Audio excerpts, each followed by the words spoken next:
શ્રી કૃષ્ણ. કેમ છો બાળકો? લાસ્ટ લેક્ચરની અંદર પણ આપણે થોડાક એક્ઝામ્પલ સ્વાધ્યાયના ગણ્યા, રાઈટ? તો આજના લેક્ચરમાં પણ આપણે એક્ઝામ્પલ જ ગણવાના છે. થોડાક એક્ઝામ્પલ અઘરા હશે એ હું કરાવીશ, બાકીના એક્ઝામ્પલ તમારે જાતે કરવાના રહેશે, જે હું પ્રેક્ટિસમાં આપું તે. ક્લિયર? તો આજનો એક્ઝામ્પલ નંબર કેટલામો છે? નોટ લેજો. Example number 8. 7 સુધી મેં તમને આપ્યા હતા પ્રેક્ટિસ માટે. તો પ્રશ્ન નંબર 8 શું કહે છે કે એસ્ટરના પાણીમાં જળ વિભાજનથી. એસ્ટર એવું, એસ્ટર એટલે જો તમને યાદ આવે તો બરોબર, નહીં તેને લખેલું જ છે આભાસી પ્રથમ ક્રમ. એસ્ટરનું જળ વિભાજન છે કયા ક્રમની પ્રક્રિયા આપે? આભાસી પ્રથમ ક્રમની પ્રક્રિયા આપી અને એને કંઈક પ્રયોગ કરેલો હતો. તો એ પ્રયોગના આધારે એને કંઈક રિઝલ્ટ મળ્યું છે. શું? કે ભાઈ જે સમય છે સેકન્ડમાં એ 0 લે ને ત્યારે 0.55 છે, 30 લે ત્યારે આટલી છે, 60 લે ત્યારે આટલી છે અને 90 લે ત્યારે આટલી છે. એટલે સમય અનુસાર સાંદ્રતા આપેલી છે. તો તમારે શું કરવાનું છે? એક નંબર 1 30 અને 60. કઈ કઈ સેકન્ડ? 30 અને 60. એટલે 30 અને 60 એ બંને સેકન્ડ વચ્ચેનો સરેરાશ વેગ ગણવાનો છે. સરેરાશ વેગ એટલે બહુ સરળ, આ અને આ બે વચ્ચેની સાંદ્રતા ને એ બે વચ્ચેનો સમયનો તફાવત. ગુણોત્તર લેશો એટલે જવાબ ડાયરેક્ટ મળી જશે. બીજું, વેગ અચળાંક કે ગણવાનો છે. મિત્રો યાદ રાખજો, જો બે જ વસ્તુ હોત ને બે જ સમય, તો વેગ અચળાંક કે ડાયરેક્ટ મળી જાત. પરંતુ એ સમય ઘણા બધા છે, સાંદ્રતા અલગ અલગ છે, તો દરેક માટે તમારે શું ગણવો પડશે? કે ગણવો પડશે અને અંતમાં એનો સરેરાશ લેવો પડશે. ચલો, વર્ણન તો થઈ ગયું, શું કરવાનું છે હવે કરીને બતાવીએ. તો પહેલા સ્ટાર્ટિંગ આપી આપણે આનાથી, સરેરાશ વેગ ગણો. પણ કોની માટે? કે એસ્ટરના જળ વિભાજન દ્વારા. તો લખો એસ્ટર. એસ્ટરનો મતલબ બધાને ખબર જ છે, સામાન્ય સૂત્ર થાય RCOO R ડેશ. આને કહેવાય એસ્ટર કુલ. ઓકે, હવે એસ્ટરનું જળ વિભાજન કરું તો શું થાય? અહીંથી બે ભાગ પડે, આને મળે OH અને આને મળે H. આ H મળીને બની ગયો એસિડ અને આ બની ગયો OH લઈને આલ્કોહોલ. તો જેને ન આવડતું હોય એ અહીં જોઈ લેજો કે એસ્ટરનું જળ વિભાજન કઈ રીતે થાય છે. જળ વિભાજન થયા પછી આપણે આપણો પહેલો પોઈન્ટ સ્ટાર્ટ કરી દઈએ. કયો પહેલો પોઈન્ટ હતો? કે 30 અને 60 સેકન્ડની વચ્ચેનો મારે સરેરાશ વેગ શોધવો છે. તો પહેલા સામાન્ય સૂત્ર મૂકવાનું. શું? કે કોઈ પણ પ્રક્રિયાનો સરેરાશ વેગ એને તમે R એવરેજ લખી શકો. AVG R average. હવે એવરેજ બરાબર શું થાય? કે આપણે આવું લખતા જાય છે ત્વરિત વેગ માટે -dr ના છેદમાં dt. કોના સંદર્ભમાં? પ્રક્રિયા કોના સંદર્ભમાં થાય એનો સરેરાશ વેગ -dr ના છેદમાં dt. dr એટલે શું? કે બે સાંદ્રતા વચ્ચેનો તફાવત. અહીંયા હું અંતિમ સાંદ્રતાને C2 કહી દઉં, પ્રારંભિક સાંદ્રતાને C1 કહી દઉં. 12 માઈનસ શેના મૂક્યા છે? પ્રક્રિયકની સાંદ્રતાના ઘટાડાના છેદમાં T2 T1. હવે તમારી પાસે શું હોવું જોઈએ? કે બે સાંદ્રતા બે સમય. તો છે તો ખરા, 30 અને 60 બે સમય છે ને બે સાંદ્રતા છે. તો એ અહીં કિંમત મૂકશો ને બેટા, એટલે ડાયરેક્ટલી તમને પ્રક્રિયાનો સરેરાશ વેગ મળી જશે, જે તમારો પહેલો પ્રશ્ન હતો. રાઈટ? ચલો કિંમત મૂકીએ. તો જે રીતે કિંમત મૂકવા જઈએ તો જોઈએ આપણને શું મળે છે. બે સાંદ્રતા બે સમય હતા ને? હા, તો R એવરેજ બરાબર શું આવશે? R એવરેજ બરાબર નિશાની આવશે પહેલા તો માઈનસ ની. હા ના? ઓકે. હવે કઈ અંતિમ છે ને કઈ પ્રારંભિક છે? તો તમે પ્રશ્ન જોયો છે ને, તો તમારે આ પ્રારંભિક બનશે. કેમ? 30 સેકન્ડ થી 60 સેકન્ડની વચ્ચેના ગાળામાં શોધવાનું છે. તો 0.31 એ તમારી પ્રારંભિક સાંદ્રતા. અંતિમ સાંદ્રતા બનશે 0.17. તો અંતિમ માઈનસ પ્રારંભિક એટલે 0.17 માઈનસ 0.31. છેદમાં પણ એ રીતે જ અંતિમ સમય પ્રારંભિક સમયનો તફાવત લો, 60 માઈનસ 30 નો. રાઈટ? ઓકે. હવે 0.17 માઈનસ 0.31 કરશો બેટા એટલે જવાબ માઈનસ માં આવશે. તો 12 ના માઈનસ અને અહીંના માઈનસ કેવો બની જશે? પ્લસ. તફાવત આવશે 0.14 નો. છેદમાં તફાવત આવશે 60 માઈનસ 30 એટલે 30 નો. અને આનું સાદુરૂપ આપશો તો તમને પ્રક્રિયાનો સરેરાશ વેગ કેટલા ટાઈપનો મળશે? 4.66. મેં ડાયરેક્ટ મૂકેલો છે, બાય ચાન્સ મિસ્ટેક હોય તો તમે કેલ્ક્યુલેટ કરી શકો છો. ઓકે બેટા? 10⁻³ પ્રક્રિયાના વેગનો એકમ ભૂલી ન જતા. Mall into litre inverse second inverse compulsory મૂકવો જરૂરી છે, નકર અડધો માર્ક્સ કપાઈ જશે. ઓકે? ત્યારબાદ બીજો પ્રશ્ન હતો આપણો વેગ અચળાંક k ની ગણતરીનો. તો પ્રક્રિયાનો વેગ અચળાંક k કેવી રીતે ગણશો? તો કે અહીંયા આપણે ડાયરેક્ટ નહીં ગણી શકીએ. કેમ? તો ભાઈ અહીંયા અલગ અલગ સમયગાળા આપ્યા છે, તો તમારે દરેક સમયગાળાનો શું શોધવો પડશે? વેગ અચળાંક, રાઈટ? તો આભાસી, હવે ટાઇટલ આપજો એ કરીને, આભાસી પ્રથમ ક્રમની પ્રક્રિયા હોય. કયા ક્રમની? આભાસી પ્રથમ ક્રમની પ્રક્રિયા હોય તો વેગ અચળાંક k કઈ રીતે ગણાય? કે આપણી પાસે સૂત્ર છે k બરાબર શું લેતા હતા આપણે? 2.303 છેદમાં t log r0 ના છેદમાં r. તમે જાણો છો કે r0 એ એની પ્રારંભિક સાંદ્રતા છે અને r એ એની અંતિમ સાંદ્રતા છે. ક્લિયર? તો ચલો હું પહેલા સ્ટાર્ટિંગ કરું ક્યાંથી? તો કે 0 થી 30 સેકન્ડ સુધી કરું. શરૂઆતની પ્રક્રિયા ક્યાંથી થવાની છે? તો કે પહેલો વેગ અચળાંક તમને મળશે 0 થી 30 સેકન્ડની વચ્ચે. તમને કુલ કેટલા વેગ અચળાંકો મળશે? એક મળશે 0 અને 30 વચ્ચે, બીજો મળશે 30 અને 60 વચ્ચે, અને અંતિમ મળશે તમને 90 સુધીનો. ખ્યાલ આવી ગયો બેટા? ઓકે. હવે યાદ રાખજો કે અહીં સૂત્રમાં નોટિસ કર્યું મિત્રો તમે? પ્રારંભિક સાંદ્રતા, અંતિમ સાંદ્રતા. પ્રારંભિક સાંદ્રતા કોઈનામાં બદલાશે નહીં. કેમ? કે શરૂઆત જે પ્રક્રિયાની કરી છે ને એ જ તમારે લેવાની છે. પ્રારંભિક સાંદ્રતા બધામાં આવશે 0.55. દાખલો ગણશો ત્યારે બધાની પ્રારંભિક સાંદ્રતા ક્યારે આવશે? 0.55. અંતિમ સાંદ્રતા કઈ લેવાની? જે સમય લો એ. ધારો કે 30 સમય લીધો તો આ લેવાની, 60 લો તો આ લેવાની, 90 લો તો આ. ચલો હું દાખલો ગણીને બતાવું એટલે વધારે ખબર પડશે. ઓકે ઓકે ચલો. પછી ધારો કે હું 30 સેકન્ડ મારો અંતિમ સમય લઉં છું, તો પ્રક્રિયા મારી 0 થી ક્યાં સુધી ગઈ બેટા? 30 સુધી ગઈ. તો વેગ અચળાંક મને કયો મળશે? 30 સેકન્ડ નો મળશે. તો એના બરાબર 2.303 છેદમાં કોણ હતો? t. અંતિમ સમય કેટલો હતો? 30 નો હતો. તો મૂકો 30 બેટા. log 0.55 ના છેદમાં 0.31. કેમ આ મૂક્યો મેં? તે યાદ કરો. સૂત્ર પ્રમાણે 2.303 છેદમાં સમય t મૂક્યો 30. log ના log પ્રારંભિક સાંદ્રતા હમણાં જ મેં કીધું તમારે લેવાની કઈ રહેશે? જે શરૂઆતમાં આપી હોય તે. અંતિમ જોશો તો ત્યાં 0.55 છે. તો છેદમાં કઈ આવશે? અંતિમ સાંદ્રતા જે 30 સેકન્ડ આપી છે તે કેટલી છે?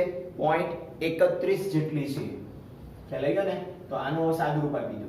તો k30 બરાબર 2.303 ના છેદમાં 30 log આનું સાદુરૂપ આવશે 1.7742. અને એનો log કાઢશો તો એ આવશે 0.249. જેને 2.303 અને 30 ના છેદમાં વડે મતલબ ગુણી નાખશો તો આ ગુણોત્તર વડે ગુણતા શું મળશે? તે તમને જવાબ મળશે 0.019991155. આટલા બધા આંકડામાં આપણે જવાનું નથી. આંકડામાં લઈ દો, મતલબ કે પોઈન્ટમાં લાવો. કેટલા પોઈન્ટ ખસશો? 1 2 પોઈન્ટ ખસો એટલે 1.9115 into 10⁻² બનશે. પ્રથમ ક્રમની છે તો એકમ બનશે એનો સેકન્ડ ઇનવર્સ. ખ્યાલ આવે છે ને?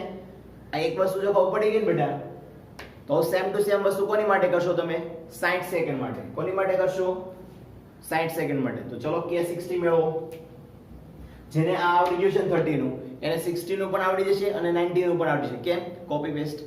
જો k60 બરાબર શું આવે? એક સૂત્ર 2.303 છેદમાં સમય. સમય અત્યારે કેટલો લેવાનો? એક પહેલી પ્રક્રિયા તે 0 થી 30 ની. હવે આવશે 0 થી 60 ની. તો 60 સુધીનો સમય એટલે 60 log શરૂઆતની સાંદ્રતા 0 ની હતી 0.55 અને 60 ની આવે 0.17. એટલે તમે આનું સાદુરૂપ આપશો તો તમને મળશે 3.2353. કોનું? આનું. ખ્યાલ આવી ગયો બેટા? ઓકે. આગળ જઈએ તો હવે આનું સાદુરૂપ આપો તો log 3.2353 નો કેટલો નીકળે? કેલ્ક્યુલેટરમાં કાઢી જો તો તમને મળશે 0.5099. અને જે log આવે એની સાથે ગુણશો તો તમને જવાબ મળશે 0.01956. અને એને આંકડામાં લાવવું તો 1.956 10⁻² સેકન્ડ ઇનવર્સ. આવડી ગયું ને? ઓકે. તો સેમ ટુ સેમ કોની માટે ગણશો બેટા? હવે તમે 90 માટે. કે 90 બરાબર 2.303 છેદમાં સમય કેટલો રહેશે? તો 0 થી ક્યાં ગયા? 90 સુધી. તો 90 log 0 ની સાંદ્રતા 0.55 જે પ્રારંભિક છેદમાં 90 સેકન્ડની સાંદ્રતા 0.085. કેલ્ક્યુલેટર ચલાવશો તો k90 નો જવાબ તમને કેટલો મળે છે? જો તો બેટા, આ તો એઝ ઇટ ઇઝ રહેવાનો. આનો ગુણોત્તર લેતા તમને મળશે 6.4706. તો તો 6.4706 નો log કાઢશો તો એ અરાઉન્ડ મળશે 0.8109 બેટા, અને એને આને મલ્ટીપ્લાય કરી નાખો તો તમને મળી ગયો તમારો K90 કેટલો મળ્યો 0.02075, અને પોઈન્ટમાં ખસેડો તો 1 અને 2 એટલે 2.075 10⁻², સેકન્ડ ઇન્વર્સ. જો અઘરું નહોતું, પહેલા તમારે સરેરાશ વેગ શોધવાનો હતો, જે 30 અને 60 વચ્ચેનો કીધો હતો તો એ સરળ હતો. બીજામાં તમને k શોધવાનો કીધો હતો.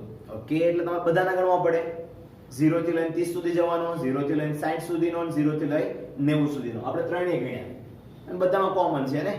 ચલો, જેટલા પણ વેગ અચળાંક k મળ્યા બધાનો શું કરી નાખો સરેરાશ. ધેટ મીન્સ 3 હતા તો 3 નો કરો સરવાળો ડિવાઇડેડ બાય 3.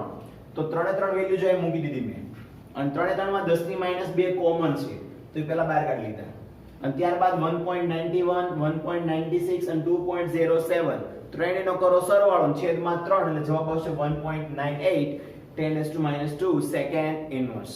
દાખલો અહીં પૂરો થઈ ગયો. 8 નંબરનો ન ખબર પડી હોય તમે ડાયરેક્ટલી પૂછી શકો છો. Okay, next example. આગળનો પ્રશ્ન 9 નંબર શું કહે છે એ પણ જોઈ લે થોડું. ક્વેશ્ચન નંબર 9 એક પ્રક્રિયા છે. જો મિત્રો યાદ રાખજો, આ પ્રશ્ન જે છે ને આને મેં મોટા ભાગની એક્ઝામમાં એમસીક્યુ ના સ્વરૂપે જોઈ છે. તમે પણ એમસીક્યુ જ્યારે સ્ટાર્ટ કરશો ત્યારે ખ્યાલ આવશે કે સર કહેતા હતા એ બરોબર છે કે આ જે લખાણ જે આમાં આપ્યું છે ને એ લખાણ મોસ્ટ ઓફ એમસીક્યુ માં હોય છે.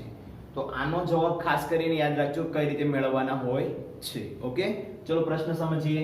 એક પ્રક્રિયા છે હયાના, ઓકે, પ્રક્રિયા છે એ એના સંદર્ભમાં છે ને પ્રથમ ક્રમની છે. એટલે કેવા શું માંગે છે કે એક પ્રક્રિયા છે એમાં પ્રક્રિયક એ છે ને એ પ્રથમ ક્રમને ફોલો કરે છે, અને એમાં રહેલો પ્રક્રિયક બી છે એ દ્વિતીય ક્રમના ફોલો કરે છે. એટલે પ્રક્રિયક એ અને બી બે તો છે ફાઇનલ છે, જેમાં પ્રથમ ક્રમ દ્વિતીય ક્રમ એ પણ છે. તો કરવાનું શું છે તો કે પહેલા તો તમારે વિકલનીય વેગ સમીકરણ તારવવાનું છે. જો શબ્દ પડે ને એમ લાગે આ શું હશે, પણ સોલ્યુશન કરીને તે એકદમ સિમ્પલ હોય છે. શબ્દો ખાલી આના આગ્રહ હોય છે કે વિકલનીય વેગ સમીકરણ, શોર્ટમાં કહું તો વેગ સમીકરણ તારવવાનું છે. બીજું કે ધારો કે હું b ની સાંદ્રતાને 3 ગણી વધારી દઉં તો વેગ શું મળે, અને ક્યારેક ક્યારેક એમ પણ કહે છે કે a અને b ની સાંદ્રતાને બમણી કરો તો વેગ શું મળે. તો ટોટલ કેટલા છે કે આ પ્રશ્ન આખો 3 માર્ક્સમાં પૂછે છે. 1 marks 1 mark 1 marks. Okay, solution કઈ રીતના લાવશું તો પહેલા તો તમે પ્રક્રિયા બનાવશો. કેમ તે કઈ બે પ્રક્રિયકો છે, હા, a b. એ નિપજમાં કન્વર્ટ થશે તે કે એને ઇંગ્લિશમાં કહેવાય પ્રોડક્ટ p. નિપજ લખો તો પણ ચાલે, કોઈ ખોટું છે નહીં. એટલે a b gives to નિપજ. દાખલાનું સોલ્યુશન મેં સ્ટાર્ટ કરી દીધું છે. ઓકે, ચલો પહેલા તો તમને એ કીધું છે a ના સંદર્ભમાં ક્રમ કેટલો છે બેટા તો કે એક ક્રમની છે, અને b ના સંદર્ભમાં આ ક્રમ છે 2. તો ટોટલ ક્રમ કેટલો થયો તો સમગ્ર પ્રક્રિયાનો પ્રક્રિયાક્રમ થયો 3. હાયાના, ચલો પ્રક્રિયાક્રમ શોધાઈ ગયો. તો આનાથી તમે શું બનાવી શકો તો કે વિકલનીય વેગ સમીકરણ બનાવી શકો. હા મિત્રો, કોઈ પણ પ્રકારના સમીકરણનો વિકલનીય વેગ સમીકરણ શું થાય તો કે વેગ બરાબર થાય સાંદ્રતામાં થતો ફેરફાર છેદમાં સમયમાં થતો ફેરફાર, dr ના છેદમાં dt. અહીં માઈનસ લખો યા ન લખો, અત્યારે ખાલી આપણે બતાવવાનું શું છે કે આ વિકલનીય વેગ છે. શું છે? વેગ. અને એનું સમીકરણ બરાબર શું થાય કે કોઈ પણ ના વિકલનીય વેગ બરાબર વેગ અચળાંક k આવે, એ તો તમને ખબર જ છે.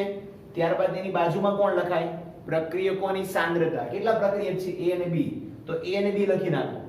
પછી તે એની ઘાતાંક મૂકો. જો મેં 1 અને 2 મૂકી છે તો ઘાતાંક ક્યાંથી લેવો તો કે એને લખ્યું હતું કે એના સંદર્ભમાં 1 છે અને b ના સંદર્ભમાં 2 છે. એટલે a ના સંદર્ભમાં 1 b ના સંદર્ભમાં 2. તો આ થઈ ગયું મારું વિકલનીય વેગ સમીકરણ. તમારે ટૂંકમાં લખવું હોય તો આના બરાબર તમે ડાયરેક્ટલી આવું પણ લખી શકો કે વિકલનીય વેગ સમીકરણ r1, પહેલો વેગ શોધો ને ત્યારે, તો પહેલો વેગ કેવો થયો r1 બરાબર k, અને a ની 1 ઘાત અને b ની 2 ઘાત. ક્લિયર? તો આ થઈ ગયું વિકલનીય વેગ સમીકરણ. પહેલો પ્રશ્ન સોલ્વ થઈ ગયો. મેં કીધું ને જેટલું વાંચતા અઘરું લાગે એટલું સોલ્વ કરતા હોતું નથી. ત્યારબાદ બીજું શું કીધું છે ને ભાઈ b ની સાંદ્રતા 3 ગણી કરી દો. કોઈ વાંધો નહીં, ચેક કરીએ શું થાય છે તો કે b ની સાંદ્રતાને 3 ગણી કરવામાં આવે તો વેગમાં શું અસર પડે.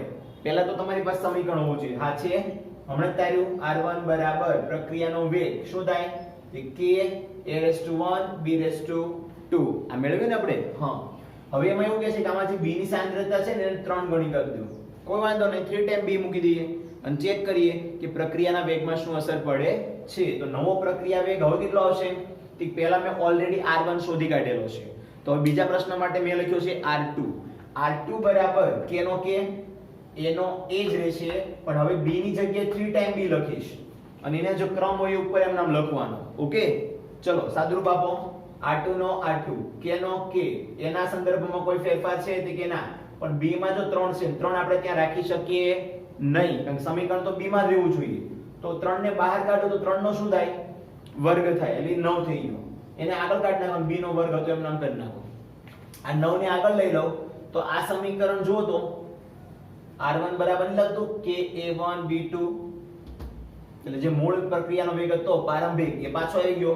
તો એમ કહી શકો ને કે જ્યારે પણ b ની સાંદ્રતા હું 3 ગણી કરું ત્યારે પ્રારંભિક પ્રક્રિયાના વેગ કરતા 9 ગણો વધારે વેગ આપે છે. b ની સાંદ્રતા 3 ગણી કરો તો પ્રક્રિયાનો વેગ તમને 9 ગણો મળશે. ક્લિયર? અને ત્રીજો પ્રશ્ન, a b બંનેની સાંદ્રતાને બમણી કરો. હવે બમણી કરો તો શું થાય? કે બંનેની સાંદ્રતાને બમણી કરવા જઈએ તો આપણે મૂળ જે પ્રક્રિયાના વેગ સમીકરણ તેમાં કિંમત મૂકો તો અત્યારે નવો વેગ શું મળશે બેટા? r3 ત્રીજો શોધીએ છે એટલે ઓકે, k નો k, a ની સાંદ્રતા કેટલી કરી મેં? બમણી, એટલે અહીં જો 2 ટાઈમ a લખ્યો અને b ની પણ બમણી કરી એટલે 2 ટાઈમ b લખ્યો. સાદુરૂપ આપું તો 2 ની 1 ઘાત એટલે 2 જ બહાર આવવાના છે. 2 ની 2 ઘાત એટલે 2 નો વર્ગ એટલે 4 બહાર આવશે. એટલે આમાંથી 2 આવ્યા અને આમાંથી 4 આવ્યા. બાકી k નો k, a નો a રાખો, b નો b રાખો, ઘાતાંક એમ નામ રાખો. તો 4 દુ 8, 8 ખબર પડી ગઈ ને કેમ આવ્યા? ઓકે. બાકી આ સ્ટેપ તો તમને ખબર જ છે કે a1 b2 એટલે કોણ?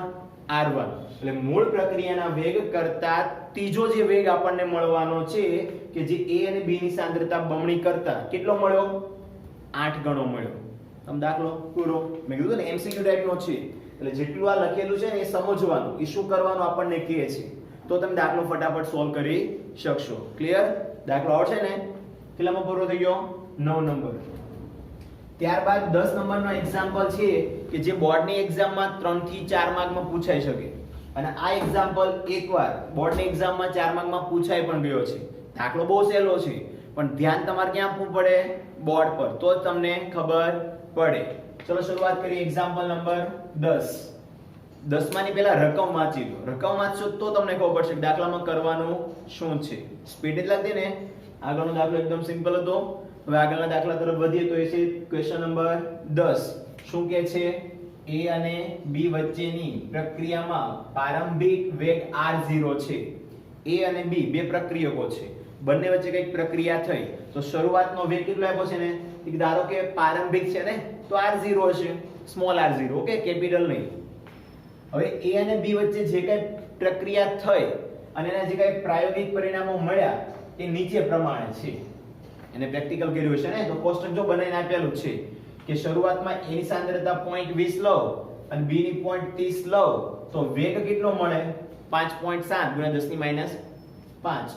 એ રીતે આ બે સાંદ્રતા લો તો આ વેગ મળ્યો, આ બે સાંદ્રતા લો તો આ વેગ મળ્યો. શોર્ટમાં અલગ અલગ સાંદ્રતાએ વેગ અલગ અલગ મળે છે એવું મળ્યું આપણને રકમમાં. તો શોધવાનું શું છે? શોધવાનું તમારે એ છે કે a અને b ના સંદર્ભમાં આ પ્રક્રિયા ક્રમ કેટલો થાય. શોર્ટમાં કહો ને તો પ્રક્રિયા a ની ઘાતાંક શોધવાની x છે અને b ની ઘાતાંક y શોધવાની છે. એટલે થઈ ગયો પ્રક્રિયા ક્રમ. તો પ્રક્રિયા ક્રમ શોધતા જઈએ એ પહેલા શું કરવાનું છે? સોલ્યુશન લખતી વખતે હંમેશા તમારે આ બોક્સ ફરીવાર બનાવવાનું. કેમ? કે ઈ બોક્સ જે આપ્યું છે ને એ પ્રમાણે તમે ન લખી શકો. તમારે 1 બાય 1 લખવાનું. જો કઈ રીતે લખાય હું સમજાવું. પહેલા તમારે પ્રક્રિયા દર્શાવવી પડે. એટલે પ્રક્રિયા કોની વચ્ચે થાય છે? કે a અને b ની વચ્ચે. તો મેં લખ્યું a અને b ની વચ્ચે. તો મને શું મળવાની છે? કે નિપજ. ભલે નિપજમાં આપણે અત્યારે કાંઈ ન લખીએ પણ બતાવવું પડે. અને એ નિપજ મળે છે ત્યારે પ્રક્રિયાનો વેગ કેટલો થાય? r0. ચલો એક ઉદાહરણ લઈ લો. એક પહેલી પ્રક્રિયા થઈ કોની વચ્ચે થઈ? a અને b ની વચ્ચે. ત્યારે સાંદ્રતા કેટલી હતી? 0.20 0.30. તો આ રહી 0.20 0.30. એટલે આમ નહીં લખવાનું, આ રીતે લખવાનું, ખબર પડે. 0.20 0.30 વચ્ચે પ્રક્રિયા થઈ, કંઈક નિપજ મળી ત્યારે વેગ આ છે. એ રીતે બીજી સંભાવનામાં અને ત્રીજી સંભાવનામાં પણ બીજી 0.20 ને 0.10 વચ્ચે થઈ, ત્રીજી 0.40 અને 0.05 વચ્ચે થઈ, ત્યારના વેગ આવી ગયું ને. ઓકે, ચલો આ સમીકરણમાં લઈએ. કેમ સમીકરણ? જો સમીકરણમાં લાવશો ને તો જ પ્રક્રિયાનો વેગ તમને મળશે. તો સવાલ એ છે કયા સમીકરણમાં લાવશું, રાઈટ? તો પહેલા તો ધારી લો કે પ્રક્રિયા એની સાપેક્ષમાં જે થઈ છે ને એનો પ્રક્રિયાક્રમ x છે. પ્રક્રિયા જે થઈ રહી છે એમાં એની સાપેક્ષમાં પ્રક્રિયાક્રમ x જેટલો છે, અત્યારે આપણને ખબર નથી, અને b ની સાપેક્ષમાં તે y છે. તો આના આધારે કોઈ સમીકરણ બની શકો? ઓબ્વિયસલી આરામથી બને. કેમ?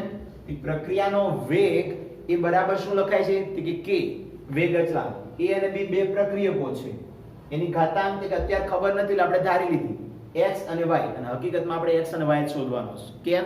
એ પ્રક્રિયાક્રમ શોધવાનો છે તો એ જ લઈ શકાય ને. ચલો હવે 1 બાય 1 પ્રેક્ટિકલ ની કિંમત મૂકશો ને તો ધારો કે પહેલા હું આ કિંમત મૂકું તો મને એક સમીકરણ મળે, પછી આ મૂકું તો બીજું સમીકરણ મળે, અને પછી આ મૂકું તો ત્રણ સમીકરણ મળે. પછી એને અંદરો અંદર સોલ્વ કરવાના, જે રીતે તમે 1 થી 10 માં સોલ્વ કરતા હતા એ રીતે, એટલે x અને y ની કિંમત મળી જશે. ચલો સ્ટાર્ટ કરીએ નંબર 1 થી. પ્રક્રિયા વેગ પેલી માટે તો r1 લખાશે, એના બરાબર શું છે? પ્રક્રિયાના વેગ r1 બરાબર k નો k. એની સાંદ્રતા જે શરૂઆતમાં હોય કેટલી હોય? 0.20. તો જો 0.20 મૂકીએ ઘાતાંક x નો x, ત્યારે b ની સાંદ્રતા કેટલી છે કે 0.30 એની ઘાતાંક y. એટલે ખબર પડી ગઈ ને, અહીંથી કિંમત લઈને આમાં મૂકવાની છે. અને એ સમયે પ્રક્રિયાનો વેગ r1 તમારે 5.7 × 10 - 5 લેવાનો રહેશે. લઈ લીધો? ઓકે. k નો k 0.20 ની x ઘાત અને 0.30 ની y. હવે આને મેં શું કર્યું જુઓ, આખા સમીકરણને નંબર 1 આપી દીધું. 5.7 × 10 - 5 k 0.20 x 0.30 y. આને એક નંબર આપી દીધો. હવે ધારો કે બીજું પ્રેક્ટિકલ લખું તો બીજા પ્રેક્ટિકલના વેગને હું શું કહીશ? r2 બરાબર કોણ આવે? વેગ અચળાંક k. અને ત્યાં સાંદ્રતા પેલી કઈ લેવાની છે? એની 0.20. જો k ની બાજુમાં પેલા મૂકી, a ની સાંદ્રતા 0.20 એની ઘાતાંક x, બાજુમાં 0.10 જે b ની સાંદ્રતા એની ઘાતાંક y. હવે r2 ની વેલ્યુ પણ આપેલી છે 5.7 × 10 - 5. તો જો વેલ્યુ મૂકી દીધી મેં, અને ત્યારબાદ k 0.20x 0.10y સમીકરણ નંબર 2 મળ્યા ને. તો હજી આનું ત્રીજું સમીકરણ મળતું હશે, હા યા ના? તો ચલો ચેક કરીએ કે ત્રીજું સમીકરણ પણ આ રીતે મળશે r3 ના સ્વરૂપે. કેમ કે r3 બરાબર k એની x ઘાત b ની y ઘાત. તો ત્રીજા પ્રેક્ટિકલમાં જો દાખલાની રકમ તમારી પાસે હોય તો તમે જોઈ શકો છો કે એની સાંદ્રતા 0.40 આપી છે, b ની 0.05, અને r3 કઈક આવો આપ્યો છે 1.43 × 10 - 5 બરાબર k 0.40 ની x અને 0.05 ની y ઘાત. મિત્રો યાદ રાખજો, 3 ને 3 ના સમીકરણ બની ગયા છે તો સોલ્વ કેવી રીતના કરવાના? મન ફાવે સોલ્વ નથી કરવાના. પહેલા ચેક કરો કે એની અંદર કોઈ વસ્તુને ઉડાડી શકો એમ છો, કે આ ચોક્કસ રીતે ઉડાડી શકાય એમ છે. કઈ રીતે? કે આગળનું જે બોર્ડ આપણે ભર્યું એમાં સમીકરણ નંબર 1 અને 2 ને ધ્યાનથી જુઓ. બંનેમાં r1 અને r2 સમાન છે, 5.7 × 10 - 5. બીજામાં તે 5.7 × 10 - 5. તો બેનો ગુણોત્તર લઈ લો ને r1 r2 નો, તો એક સાઈડ તો જવાબ એક જ થઈ જવાનો છે. અને બીજી ખાસિયત, અહીંયા x બે ના સરખા છે, x મીન્સ સોરી a. પ્રક્રિયક a જો આમાં પણ 0.20 છે અને આમાં પણ 0.20 છે, તો મેક્સિમમ બધો પોર્શન ઉડી જ જાય છે, ખાલી y માં રહે છે. અને y માં સમીકરણ રહેતું હોય તો પહેલી ગણતરી તમને આઈ થિંક y મળી જશે. આયા ના? તો સમીકરણોને જોવાના કે કઈ રીતે મને પહેલા જવાબ ડાયરેક્ટ મળે છે. જ્યાં જવાબ ડાયરેક્ટ મળતો હોય ત્યાંથી શરૂઆત આપવાની, દાખલો સરળ બને. તો હું પહેલા સરળ બનવા માટે હું y ની ગણતરી કરીશ. કોની? અને એ માટે હું સમીકરણ નંબર 1 અને સમીકરણ નંબર 2 નો લઈ લઉં ગુણોત્તર. ચલો સમીકરણ નંબર 1 એટલે કોણ? કે r1 વાળું, છેદમાં કોણ? r2. એના બરાબર k 0.20x 0.30y છેદમાં r2 એટલે k 0.20x 0.10y. એટલે તો બધાને ખબર પડી ગઈ મિત્રો. ચલો હું ઉડાડું છું. શું? તે k ગયો, 0.20 ગયા, યસ ઓર નો? ચલો r1 ના છેદમાં r2 બરાબર શું વધ્યું? 0.30 છેદમાં 0.10. પોઈન્ટ કાઢી નાખું તો 30 ના છેદમાં 10 એટલે 0 0 પણ જાય એટલે 3 ના છેદમાં 1 અને એની y ઘાત બરાબર શું મૂક્યું? કે આની કિંમત મૂકી દીધી મેં. કિંમત બે ની જો તો સરખી હતી, યાદ છે ને? 5.7 × 10 - 5. તો એ કેન્સલ કરી નાખી. તો હવે જવાબ કેટલો આવ્યો? 1. તો 3 ની છેદમાં 1 લખવાનો કોઈ મીનિંગ નથી. તો 3 ની કેટલી ઘાતાંક થઈ બેટા y એના બરાબર કેટલો આવ્યો 1. હવે આપણે આવી ઘાતાંક હોય ને ત્યારે સામ સામે સરખાવતા હોઈએ છીએ. જે રીતે 3 ની ઘાત કેટલી છે 3 ની ઘાતાંક કેટલી છે બેટા y છે ને તો 1 ની ઘાતાંક કેટલી છે ધારો કે અહીંયા કઈ છે નહીં તો કેટલી હોય તો હું 0 કહી શકું. 1 ની કોઈ ઘાતાંક નથી એટલે 0 કહી શકું. અને આ રીતે જો સમજ ન પડે તો એક ઉદાહરણ આપું. જો હું અહીં 3 ની કેટલી ઘાતાંક મૂકું કે મને જવાબ 1 મળે. આ સાદી ભાષામાં હું 3 ની માથે કેટલી ઘાતાંક મૂકું કે જવાબ મને 1 મળે. તો મિત્રો યાદ રાખજો કોઈ પણ ની 0 ઘાતાંક મૂકો ને ત્યારે 1 થાય. ખબર પડી કોઈ પણ ની 0 ઘાતાંક મૂકો ને ત્યારે 1 થાય. તો હું 0 મૂકું ધેટ મીન્સ કે y બરાબર 0 થઈ ગયો. તો જો જવાબ મળી ગયો y બરાબર 0 એટલે કે y ની 0 ઘાત મૂકતા અહીંયા 1 આવશે. હવે આ રીતના સોલ્યુશન નથી આપવું ને તો તમે બીજી રીતે લઈ શકો. બંને બાજુ શું મૂકી દો log અને બંને બાજુ log લાવશો એટલે y ઉતરી જવાનો. આયા ના તો આ રીતે પણ લઈ શકાય અને આ સરળ મેથડ છે. ક્લિયર? તો y ની ગણતરી મળી ગઈ હોય તો શું કરાય તો y ની કિંમતને તમારે સમીકરણ નંબર 1 અને સમીકરણ નંબર 3 માં મૂકો. કેમ? તો 1 અને 3 માં મૂકશો ને તો જ તમને x મળશે. જો પહેલામાં અને બીજામાં જ પાછા મૂકવા જશો તો x તો ઉપર નીચે કેન્સલ થઈ જાય છે ને. તો એક કામ કરો સમીકરણ નંબર 1 અને 3 માં y બરાબર 0 મૂકો. પછી તમે કોઈમાં પણ મૂકશો જવાબ તો આવી જશે બેટા. ચલો y બરાબર 0 પહેલા સમીકરણ નંબર 1 માં મૂકીએ. તો સમીકરણ નંબર 1 એટલે કયો તો પ્રક્રિયાનો વેગ r1 બરાબર k 0.20 ની x ઘાત 0.30 ની y ઘાત. આપણે y બરાબર 0 મૂકવાના છીએ. તો જો y બરાબર મેં 0 મૂકી દીધું. આયા ના અને r1 ની કિંમત તમે જાણો છો 5.7 ગુણ્યા 10 ની -5 એટલે r1 એ આવી ગયો k નો k 0.20x અને આની 0 ઘાત ધેટ મીન્સ આ એક જ થઈ જવાનો છે. જો એમ મૂક્યું પણ નથી એટલે 0.20x k નો k અને 5.7 ગુણ્યા 10 ની -1 આને કહી દો સમીકરણ નંબર a abcd નો a આપ્યો છે મેં. તમે તમારી રીતે પણ આપી શકો છો. ત્યારબાદ r3 માં પણ y ની કિંમત મૂકવાની કીધી હતી ને. તો r3 નું સમીકરણ શું હતું k બરાબર 0.40 raise to x 0.05 raise to y. y ની કિંમત અહીં આપણે મૂકવાના છે 0 એટલે આખા પદનું 0 એટલે 1 એટલે વધ્યું શું થાય r3 બરાબર k નો k 0.40x આનો તો 0 લે થઈ ગયો તો આટલું વધ્યું. એના બરાબર r3 ની કિંમત મૂકજો. r3 ની કિંમત જો આપેલી છે 1.43 ગુણ્યા 10 ની -5. તો મને બીજું એક સમીકરણ મળી ગયું જેને હું કહી દઉં b. પહેલા સમીકરણ મળ્યું a પછી મળ્યું b. હવે શું કરે ચેક કરો કોને શોધતા કોણ મળશે. તો ધારો કે હું r3 અને r1 નો ગુણોત્તર લઈ લઉં. તમે r1 r3 પણ લઈ શકો અને r3 r1 તમને ઈચ્છા થાય એ પ્રમાણે બે નો ગુણોત્તર લઈ લો.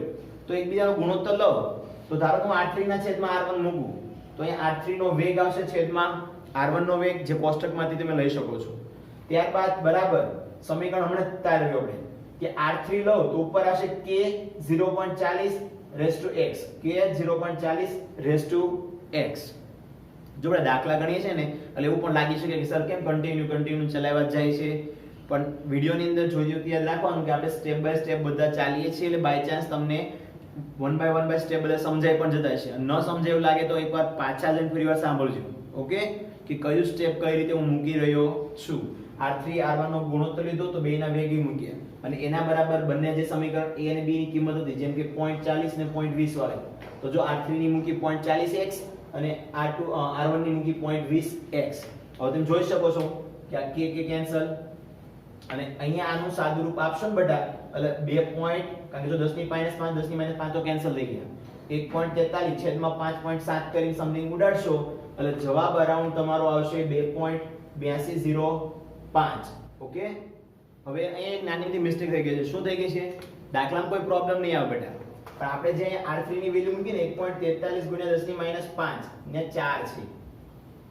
કેટલી છે 4 એટલે ડાયરેક્ટ નહીં ઉડે.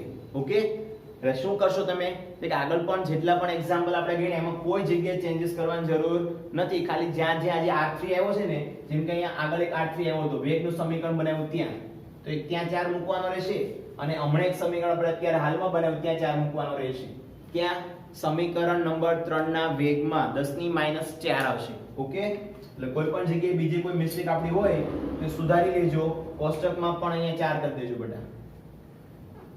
ઓકે બીજી કોઈ મિસ્ટેક નથી. દાખલા જે તમે ગણ્યો ને એમાં કોઈ ફેરફાર નહીં થાય. તમારે ખાલી 10 ની -5 હતી જે r વેગ 3 માં ત્યાં 4 મૂકવાનો રહેશે.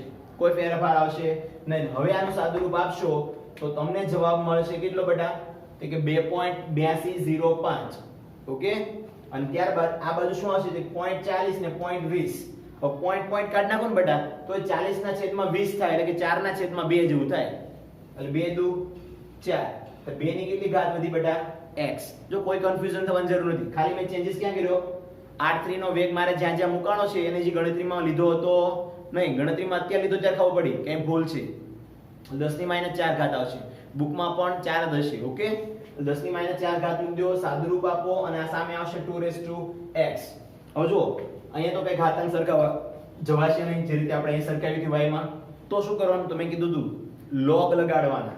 તો બંને સાઈડ log લગાડો તો અહીંયા log શું લાગે? તો log 2.8205. આને log લાગી ગયો, સામે log લાગેલો શું થાય?